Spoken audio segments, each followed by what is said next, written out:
It's a foul. And maybe Trae does, he flops a lot. He gets a lot, he draws a lot of fouls, Skip. And maybe the refs are like, nah, we're not going for this one. But Trae, you did struggle in the fourth quarter, 1 from 4 from the floor. You did have 5 assists, but he's just trying to say, I can't score, but let me try to contribute in another way. Let me try to set a solid screen, free John Collins, and let's see what happens from there. But I thought they should have called it. They could have easily called that foul because I've seen them call that before. Okay. I immediately tweeted incidental contact, good, no call.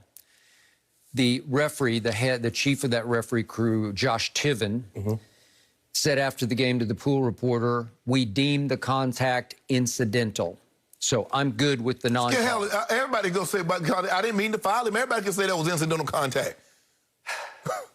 What wasn't incidental to me was Trae Young's reaction post-game when he ran at Josh Tiven and almost got physical with him because he was out of his mind. And it was an ugly display from a kid who obviously is one of the rising stars in this league. And obviously you can't call a technical foul on him after the game because it's over. Yeah. But I would like to see him at least fined for this, at least censured a little bit, because you can't do that to that referee in that moment. Well, if he get him again, I guess what, he ain't going to get another call either. Yeah. That's what's going to happen. That's how they get you back. That is how they get you back.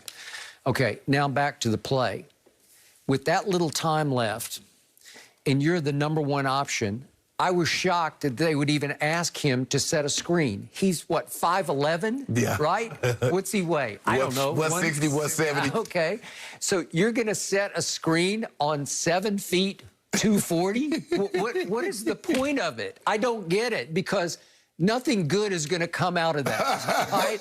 And Willie Cauley-Stein, who doesn't have a reputation as some... He was dirty dog. No. Okay. And he said after the game, Willie Cauley said, I ain't even see Trae, because I don't think he did either, because he's way down there, and he just wheeled to follow his guy, and he said he's a smart kid. He was trying to get a quick little foul to shoot free throws. He would have shot 1 free throw and then got the ball back and iced the game. Well, it wouldn't have iced the game. It would have tied the game. Right. So to your point, it's possible in the backs of referees' minds, they're saying, I'm not going to just give you a tie game here because we're down to the end here. This is it. Sink or swim right now. And what are you doing in there in the first place? And he sold it. He exaggerated it. He flops a lot. And maybe his flopping reputation took away any hope that he had in that instance, that late in the game, of getting that call. Because it was a very similar play last night in the Lakers OKC games with Schroeder. He had the guy bang knees, and it had to go to the replay. It's like, okay, it was bang, bang. It was basically bang, bang. Okay. So it was a very similar play. But I get it, Skip, in a situation like that, you like, do I really want to be the reason that this game is really tied on a play like that? I'm sure there's a lot of things going through the official's mind. But like you said, Cauley-Stein said, he didn't see him. He just didn't see him, and I believe he didn't see him. I know and he just kind of accidentally ran over the little guy. Hey, Skip, I'm 7 foot tall. You 5'11". No, I don't see. I'm not looking down. I'm not looking down. I've got other things on my mind. I'm trying to find the guy. Yeah, I'm trying to find my guy, not you.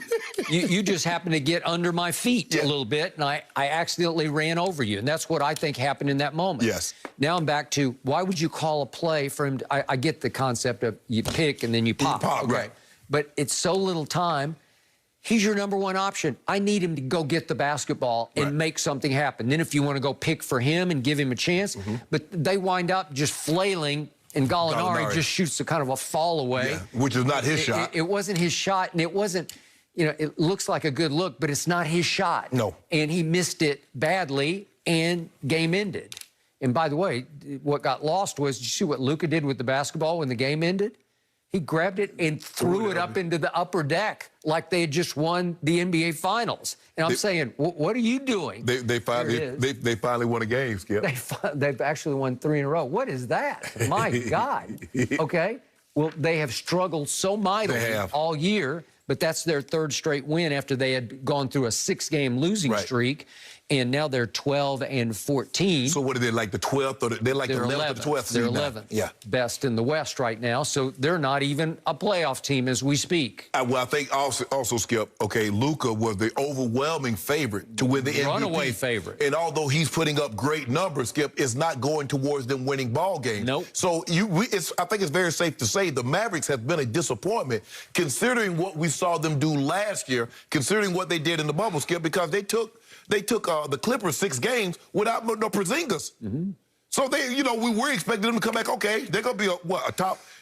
If they were a top 4 seed, I don't think anybody would have been surprised. We thought the regular players, we thought the Clippers, we thought the Lakers, maybe Utah, Denver. Okay, if they're fighting right there with Denver, the 4 or 5 seed, okay, fine. But the 11th seed? Nope. What have I told you about the kid you call Baby Bird? Yeah, he do it. Baby Bird. Another triple-double, Skip. Yeah.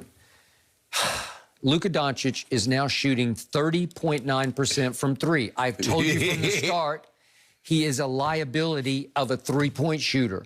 You got to get better than that. 30.9%, it won't work. That ranks 162nd in the NBA of 171 qualified 3-point shooters. You're at the bottom of the barrel. Well, he takes too many, and this is what that's the thing, Skip. If he's going to take that many, he definitely he needs to shoot better than 35%. He's taking like 7, 8 a game. Okay. So if you're going to shoot that bad, you need to be shooting 1 or 2 a game. All right. And he still leads the league in turnovers. LeBron is second, but I give them both some break because they have the basketball in their hands a lot. And both LeBron, they're both gifted passers. They'll try anything. Luka is not as gifted as LeBron is at passing the basketball, but he is gifted. Right. And they will try to create things that aren't really there. Right. LeBron's getting worse and worse at it. He's just trying things where, well, you can't thread that needle.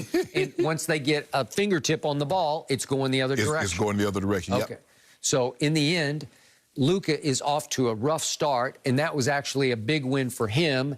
And he went up and tried to hug Trae, and Trae wasn't ready to be hugged because he's out of his mind because he thinks he got robbed. Well, and plus the thing, Skip, these are the 2 guys, they're forever connected. They were traded for one another. Are they? And I thought they both played, they commit 25. Trae was 25, 15, and 7.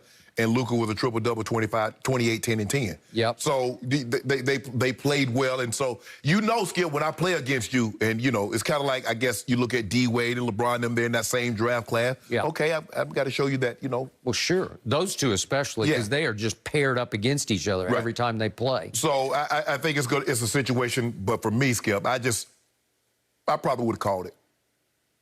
He ran over Ice Trae. I definitely would not have called it on my Trae. That's what it was, Skip. I mean, he's so small. They're like, he ain't even really hit you that hard. You just fell down because you're so small. I'm waiting for the fine to come down. I think he could get fined for that misbehavior at the end of the game. Directed towards the official? Yes. $25,000? Yeah, like that. Just a little nominal wrist slap of a fine just to say, no, we can't do that. Yeah, that was. Okay. And Luka tried. Luka said, it's okay. Nah, man, get off me. You won. That's true. He Brady'd him, right? He did. Yeah. Oh, it's emotional, though. Language towards the official. That's going to cost about 25. Yep.